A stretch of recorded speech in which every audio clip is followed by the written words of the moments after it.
Have you been thinking about narrating your own audiobook? You're probably saying to yourself, but I don't have the equipment. I don't have the know-how. I don't know if I've got the resources or the funding for something like this. And I have to tell you that there has actually been a longtime supporter of my channel. His name is Anthony Fleischmann. And I've watched Anthony start since, day one when we met over on my YouTube channel. Gosh, it had to have been about 2016 when I first launched the channel.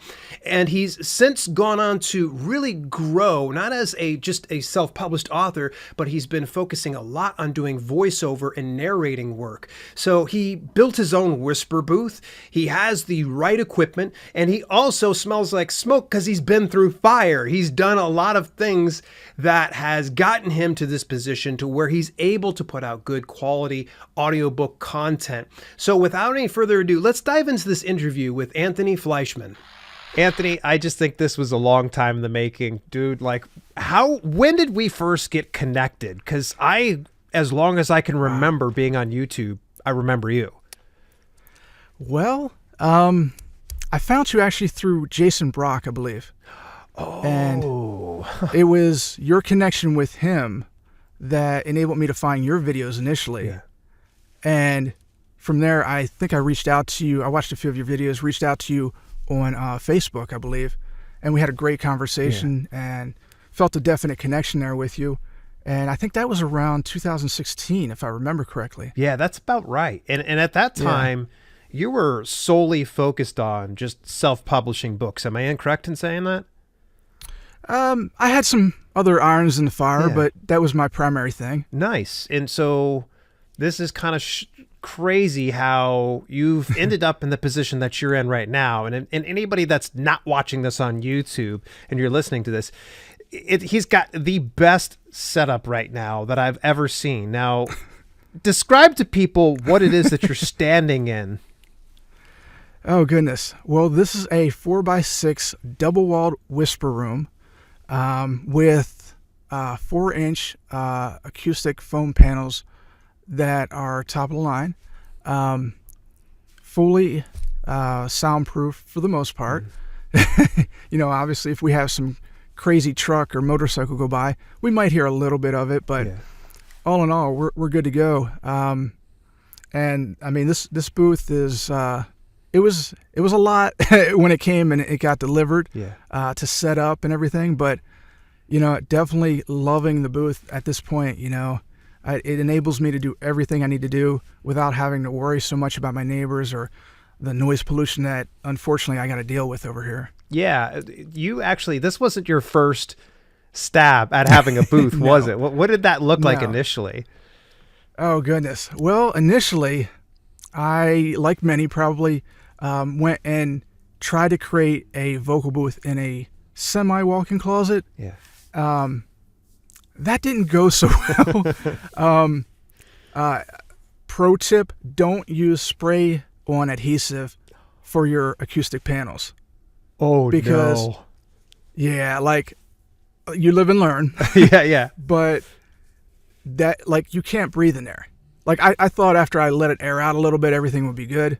But no. There was no airing out. It just No. lingered in there. No, that closet has forever been lost to this house. So that was my first attempt. It looked great. Everything was good. Like I said, I thought the fumes and all of that stuff from the spray adhesive would kind of taper off, but no, it definitely didn't. So that was a bust. That was a complete bust. A waste of a couple $100 in the acoustic panels and just a lot of time involved with all of that. But after that, I watched a few videos online like everybody else, of course, and tried to build like this fort. I'll call it a fort. Yeah. It looked like a Chuck Norris Vietnamese prison cage, right? Like on the inside. I don't know if you've ever seen like some of those old Chuck Norris movies where he's like in Vietnam. That's what the inside of this thing looked like. Yeah. And you got to get your mind right when you're trying to do certain things. Yeah. And even though it worked fairly well with the acoustic blankets that I had, they were producer's choice sound blankets, and they worked pretty good.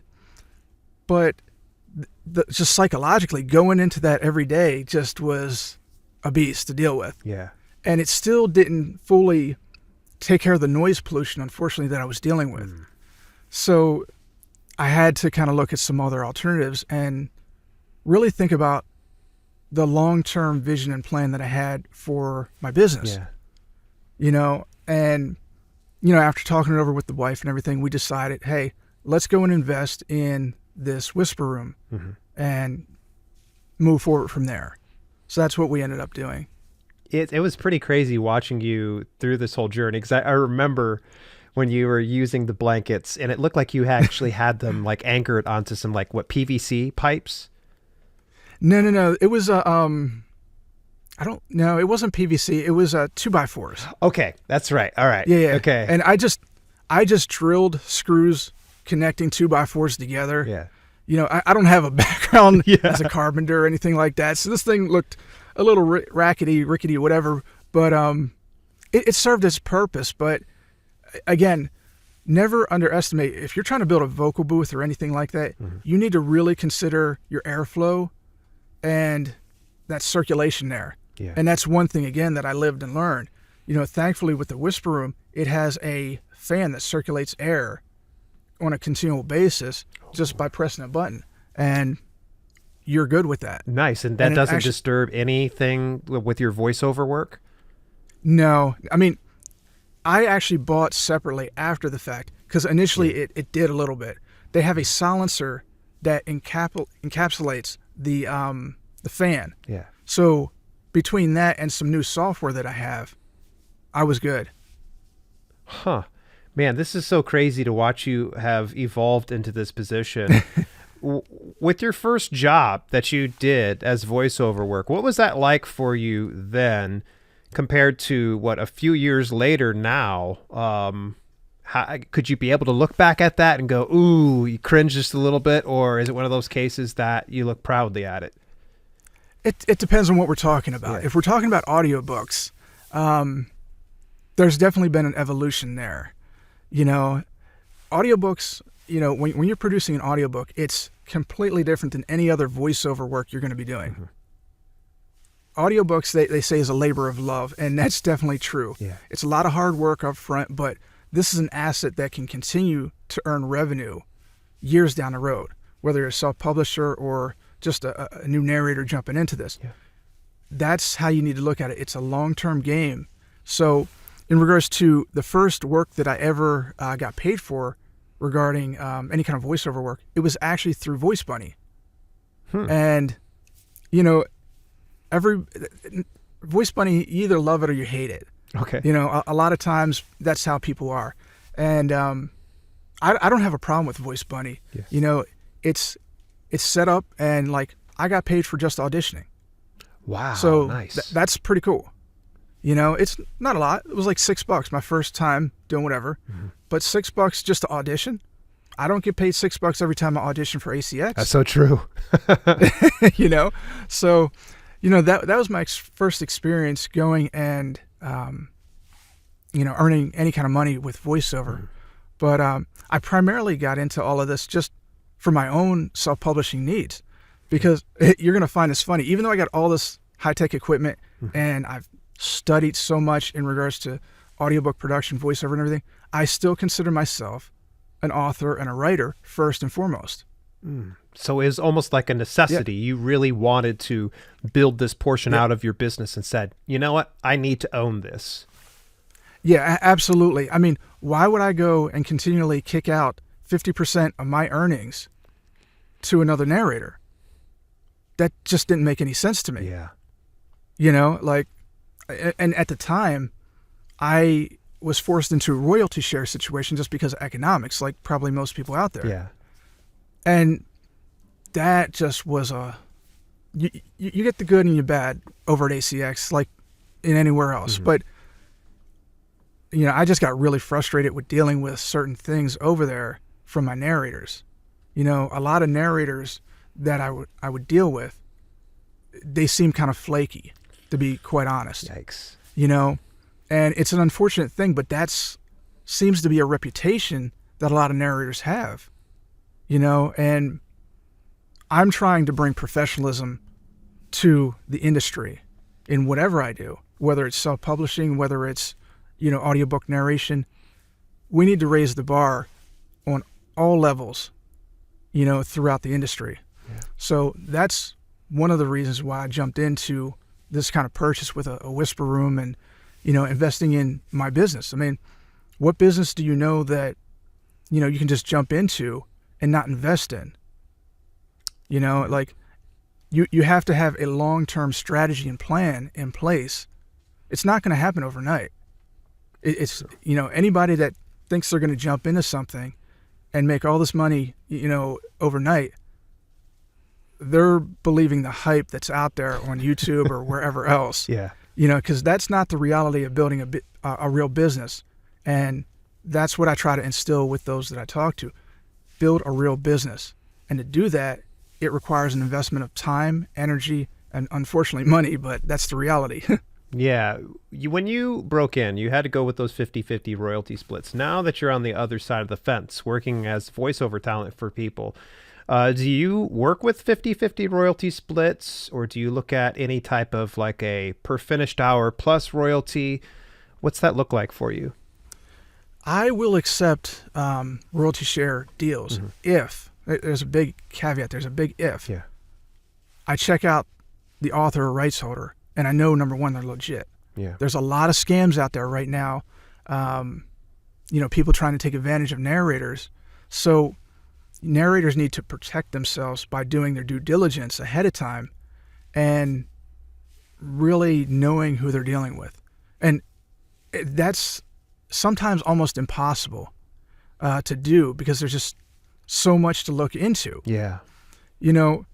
I think the best bet for narrators and rights holders as well is the royalty share plus. That's the best situation for both parties, I believe. And that's my ideal and that's my choice. Even before paid per finished hour, I would prefer to rather narrate, using a contract that is a royalty share plus contract. Yeah. That's my preferred method or preferred contract within ACX. Now, why is that? Well, think about it. I could potentially get residual income coming in with the sale of any audiobooks that I produce. Okay. So from an economic standpoint, if it's a decent book, it's going to sell well. Yeah. If it sells well, I get paid more. Yes. And again, you got to think about the long-term strategy. Sure, you can make your instant money and be one and done and get your per finished hour rate and you're good. Yeah. But again, if you're looking for a sustainable income over the long term, then you're going to want to go and do either royalty share or royalty share plus. Yeah. And like I said, I think royalty share plus is the best option for narrators and for rights holders or self-published authors. So the per finished hour that you have included on a royalty share plus plan, is that like a break-even cost for you? So in other words, expenses for maybe outsourcing something or just like labor and time put into editing and production? Well, let me clarify one thing. Okay. I don't outsource anything. Wow. This is 100% you. Nothing. Yeah, this is 100% me. Yeah. And it's funny, I had somebody actually reach out to me who wanted just the raw audio files. And he's a nice guy, but I can't do that in good conscience. Right. I can't, because my name and my voice is associated with the end product. So true. And I'm not going to put out subpar quality just to save somebody a few bucks. They can either pony up for the extra money or we can agree to not work together. It's just that simple. Yeah. But my name, my reputation, is out there, and it needs to be solid. It needs to be quality. Yeah. And the only way that's going to happen, and I can guarantee that, is if I'm doing that myself. And then you run into some potential complications also when you bring in other people to edit or to master or something like that. Yeah. You don't know what delays they might run into. So I can streamline the process and turn out books quicker just because I'm a one-man band. I can do all of that stuff in-house and not have to worry about those complications. And that's the same thing with self-publishers. If they learn how to go and create their own audiobooks, they don't need a middleman. They don't actually need a narrator. Yeah. I may be killing my business here, but, they don't need a narrator. Yeah. If they took the time to go and to learn what they needed to learn, they would be fine.